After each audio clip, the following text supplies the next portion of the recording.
Hello guys, मी प्रतिभा. Welcome माझ्या YouTube चॅनलवरती तुमचं मनापासून स्वागत आहे. इथं मी सगळी तयारी करत होती. आता हे कशाची तयारी करताय आणि कशाची नाही तर तुम्हाला समोर माहीतच मिळेल. तर तुम्ही हा माझा व्हिडिओ शेवटपर्यंत नक्की बघा. तर मग मी इथे केळवणाची तयारी करतच होती. ते मी असे लटकन लावले तर त्याच्या मध्ये मध्ये माझी बुलबुलसुद्धा येऊन लुडबुड करत होती की मम्मी म्हणत होती की हे बरोबर नाही जमलं, ते बरोबर नाही जमलं, मी करून पाहतो, मी करून देतो तुला, कसं बनवलं तर.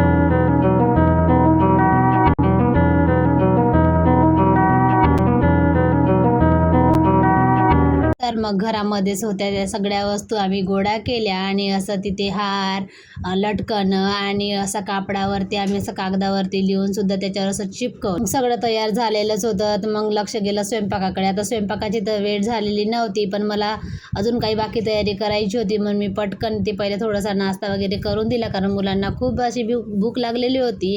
मग त्यांना मी फोडणीच्या शेवया वगैरे करून दिल्या आणि नंतर इकडे मी जिरा राईससुद्धा बनवायला ठेवला होता. दोनही काम माझं लगातार चालूच झालेलं होतं. पूर्ण स्वयंपाकाची तयारी वगैरे करून घेत मग तेवढ्यातच आमचे अहो पण आले ड्युटीवरून आणि ते म्हणाले की हे भिंतीला बरोबर वाटून नाही राहिलं, तर इथचं तू काढून टाक आणि या खिडकीच्या पडद्यावरती तू लाव म्हणून.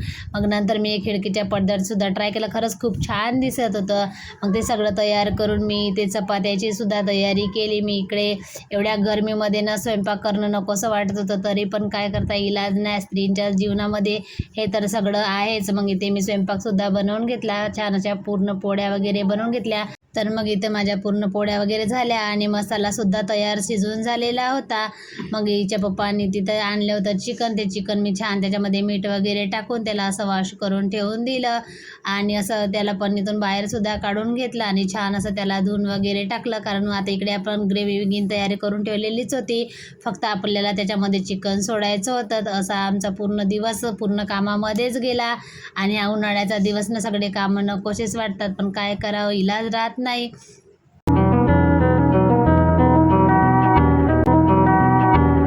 मग इथे पटकन मी माझ्या पोळ्याचं वगैरे आवरून घेतलं. मग आमचे हो म्हणाले की मी जाते आता, चिकन वगैरे आणून देते तुला, तोपर्यंत तू मसाला वगैरे बनवून ठेव. मग मी ते मसाला वगैरे तयार करून ठेवला. तर यांना यायला खूप उशीर होता. मग तोपर्यंत म्हटलं की इकडे माझ्या पोळ्यासुद्धा होऊन जाते आणि ते माझा चिकनचा जो मसाला आहे तो सुद्धा शिजवून टाकते. म्हणून मी तोपर्यंत दोन्ही अशी तयारी केली आणि तिकडे माझ्या पोळ्या आणि इकडे माझा मसाला असं चालू होतं. असं तुम्ही करता का, नक्की मला कमेंटमध्ये सांगा.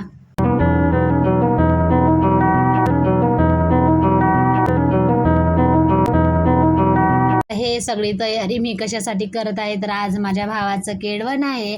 आणि बाईच्या जातीला भावाचं म्हटलं की तिच्या मनामध्ये किती तिला त्रास झाला तरी पण तिच्या मनामध्ये एक उत्साहच राहते आणि त्या त्रासाच्या पुढे, तिचा उत्साहाच्या पुढे सगळं तिचा त्राससुद्धा नाहीसा होऊन जातो. ते तिचं आनंदसुद्धा तिच्याच मनामध्ये राहते. मग इकडे तर माझं चिकन ग्रेव्हीमध्ये शिजतच होतं आणि तसंच आम्ही इकडे मसालासुद्धा तयार केला. तर हा मसाला कशासाठी केला की ग्रेव्हीमधलं पीस वगैरे काढून मी सुकं करायचं होतं, कारण आमच्याकडे असं दोनही प्रकारचं बनवावं लागतं. असं ग्रेव्हीमधलं चिकन आमच्याकडे कोणीच खात नाही, म्हणून मी इकडे चिकन शिजायला ठेवलं. तोपर्यंत इकडे माझा सुक्याचासुद्धा मसाला तयार करून ठेवला आणि इकडे माझ्या पोरींनी तयारी केली मामाच्या केळवणाची.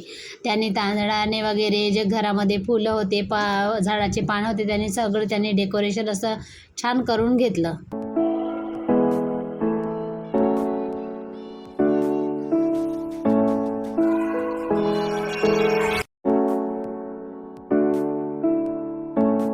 इथे सगळं डेकोरेशन तर झालंच होतं. तेवढ्यामध्ये आला माझा भाऊ. मग आल्या आल्या त्याची मी पूजा वगैरे करून घेतली. त्याला आरतीने टीका वगैरे लावून त्याला आरती अशी ओवाळून घेतली आणि त्याचं छान असं गोड तोंड वगैरे करून घेतलं. त्याला खायला दिला लाडू आणि चॉकलेटसुद्धा खायला दिला. तो म्हणाला की बापरे, माझं एवढं छान स्वागत केलेलं आहे.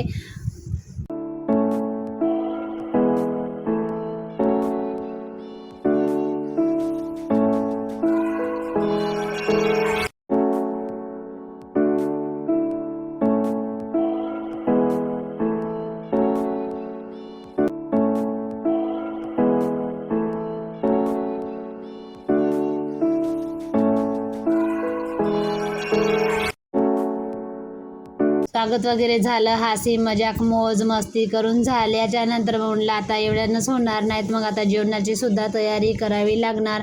म्हणून सगळ्यांना ताट करायच्या अगोदर ज्याचं केळवण होतं त्यालाच आम्ही ताट वगैरे करून दिलं आणि छान असं त्याच्यामध्ये जो ताट आम्ही थाली तयार केलेली होती ते आम्ही तिथं ठेवून बघितली. खरंच खूप सुंदर दिसत होतं आणि त्याला असं जेवण करायला दिलं ना. हा त्याचा लाडोबा एक त्याच्यासोबत जेवण करायला आला होता. मग त्यांना जेवण वगैरे देऊन दिलं आणि नंतर आम्ही सगळ्यांनी जेवण वगैरे करण्यासाठी सगळे ताटं सगळे जेवण वगैरे आम्ही घेऊन घेतलं आणि सगळ्यांनी आम्ही मस्तपैकी चिकनचा आनंद घेतला. खरंच चिकन खूप सुंदर झालेलं होतं. आता सगळ्याचं जेवण तर झालंच होतं आणि जेवण झाल्याच्या नंतर एवढा सारा भांड्याचा राडा पडला होता ना, तो पाहूनच मला असा वैताग आल्यासारखा झाला होता की आता काय करू नये काय नाही. आणि मला दुसऱ्या दिवशी सकाळी तर कामाला जायचंच होतं. त्याच्यासाठी मी म्हणलं की हे मी आता जर नाही आवरलं तर काहीच नाही. चला भेटू उद्या, बाय.